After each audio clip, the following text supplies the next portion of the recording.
Hello மக்களே, welcome to Delhi tax. Siragadikka ஆசை. ரொம்ப நாளைக்கு அப்புறம் கொஞ்சம் திருப்தியான எபிசோட இன்னைக்கு கொடுத்துருந்தாங்க. பிகாஸ் ட்ராக் பண்ணி ஒரு மாதிரி நேற்றுலாம் வந்து எனக்கு வெறுப்பே ஆகிடுச்சு. என்னடா இன்னைக்குமே அந்த சீனை கொண்டு வரலன்னு சொல்லிட்டு. ஸோ ஃபைனலி இன்னைக்கு எபிசோட் ரொம்ப சாட்டிஸ்ஃபைடாக இருந்துச்சு. பிகாஸ் ட்ரூத் எல்லாமே ரிவீல் ஆகிடுச்சு. அண்ணாமலை அப்பா வந்து இன்னைக்கு எப்படி சொல்றது, அவர் தான் வந்து மெயின் ஹீரோவாக தெரிஞ்சாரு. பிகாஸ் எப்பவுமே அமைதியாக இருக்காரு, ஏன் இவர் இப்படி இருக்காரு அப்படின்னு சொல்லிட்டு நிறைய பேர் சொல்லிக்கிட்டே இருப்பாங்க. அது எல்லாத்துக்கும் ஆன்சரை வந்து இன்னைக்கு அவர் கொடுத்துருக்காரு. எஸ், உண்மை தெரிஞ்சதுமே மனோஜை போட்டு போலன்னு பொழந்தாரு. ஈவன் விஜயம்மாவே விட்டு அடிச்சிருப்பாரு. பட் எல்லாரும் தடுத்துட்டாங்க.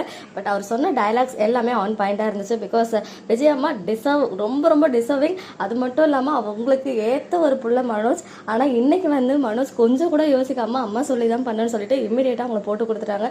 அவ்வளோ ஹெல்ப் பண்ண அம்மாவை வந்து இவ்வளோ சீக்கிரமா காட்டி கொடுப்பாரு அப்படின்னு நான் நினைக்கவே இல்லை. பட் அவர் வந்து காட்டி கொடுத்துட்டாரு. அவருடைய கேரக்டர் அந்த மாதிரி தான் வந்து டிசைன் பண்ணியிருக்காங்க. ஸோ ஒரு சைட் மனோஜும் மாட்டிக்கிட்டாரு, விஜயம்மாவுமே வந்து நல்லா வசமாக மாட்டிக்கிட்டாங்க. எல்லா உண்மையும் தெரிஞ்சிருச்சு. இது தெரியும்னு ரோஹிணிக்குமே தெரியும் அப்படின்ற விஷயமும் எல்லாருக்குமே இப்போ வந்து கிளியராக தெரிய வந்துருச்சு.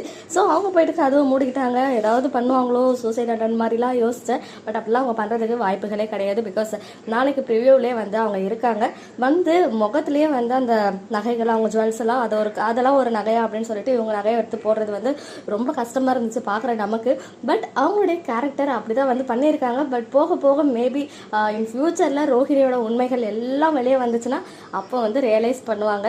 எப்போ வந்து மீனா தான் என்னுடைய மருமகள்னு அவங்க வாயெல்லாம் சொல்ல போகிறாங்க அப்படின்ற வார்த்தைக்காக நானும் வெயிட் பண்ணுறேன். பட் அது இவ்வளோ சீக்கிரம் நடக்காது. கண்டிப்பாக 1 year ஆகும். பிகாஸ் ரோஹிணியோட ட்ரூத் ஒரே ஒரு வந்து தப்பு பண்ணலாம். அவங்க நிறைய தப்பு பண்ணியிருக்காங்க, ஏகப்பட்ட தப்புகள் பண்ணியிருக்காங்க.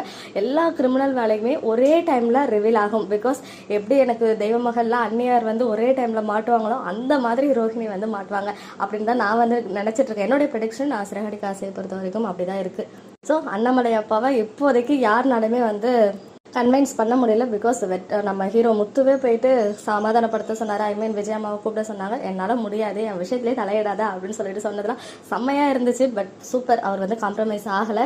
அண்ட் இவ்வளோ நாளாக அமைதியாக இருந்தது காரணம் குடும்பத்தோட ஒற்றுமை கலைஞ்சிடக்கூடாதுன்னு தான். அதனால தான் நான் அமைதியாக இருந்தேனே தவிர இவங்க வந்து சாதாரண தப்பு பண்ணிட்டு தப்பே பண்ணாத மாதிரி இன்னொருத்தவங்க மேலே பழிய போட்டாங்க இல்லையா, அந்த விஷயம்லாம் வந்து நம்ம பார்க்குறவங்களுக்கு எவ்வளோ எரிச்சல் வருது. ஸோ அதனால தான் வந்து அண்ணாமலை அப்பா கரெக்டாக பண்ணியிருக்காங்க.